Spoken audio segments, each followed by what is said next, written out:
भ्रामरी प्राणायाम के फायदे।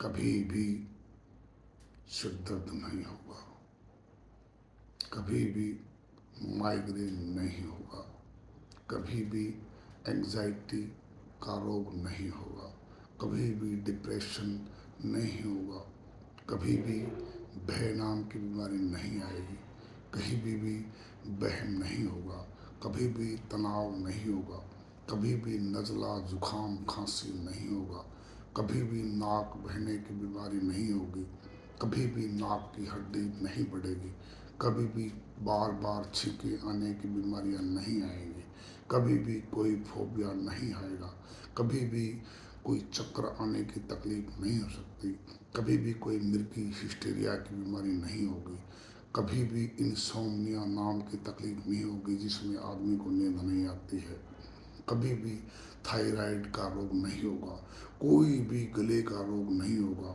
आपके फेफड़े फौलाद जैसे मजबूत हो जाएंगे, सुनने की शक्ति बढ़ जाएगी, कभी भी सुनने की शक्ति कम नहीं होगी, कोई भी कान का रोग नहीं होगा, कोई पागलपन नहीं आएगा। अनगिनत फायदे हैं, कितने फायदे गिनाऊं मैं, अनगिनत फायदे हैं। भ्रामरी प्राणायाम इसे कोई भी कर सकता है, गर्भवती माताएं भी कर सकती हैं, बुजुर्ग भी कर सकते हैं, विद्यार्थी भी कर सकते हैं, श्रवण शक्ति बढ़ जाती है विद्यार्थियों की। भ्रामरी प्राणायाम 1-2 मिनट करने का कोई फायदा नहीं है, कम से कम भी 10 मिनट करें। आप जमीन पर बैठकर भी कर सकते हैं, आप कुर्सी पर बैठकर भी कर सकते हैं, आप खड़े रहकर भी कर सकते हैं। आपने कानों में उंगलियां डालनी है, ऐसे उंगली डालकर अपने कानों को थोड़ा सा बंद कर लेना है और मुंह धीरे धीरे एकदम सांस लेकर और फिर मुंह बंद करना है। मुंह बंद करके उस सांस को बहुत धीरे धीरे निकालना है, बहुत धीरे धीरे निकालना है और टेटवे से निकालना है और आवाज़ करनी है, टेटवे से आवाज़ करनी है।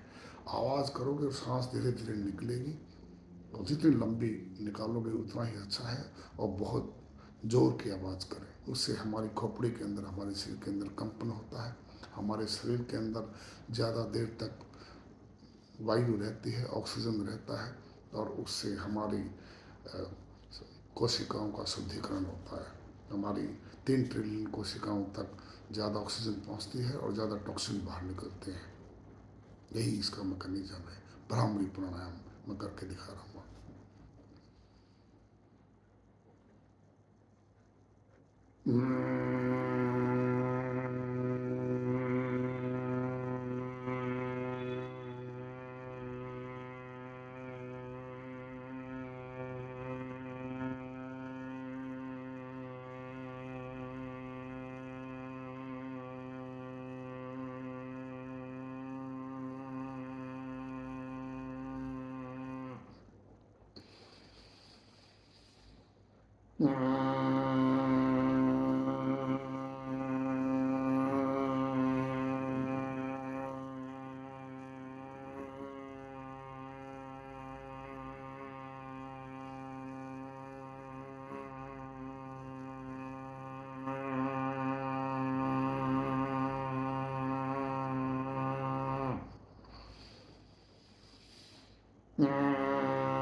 Mm-hmm.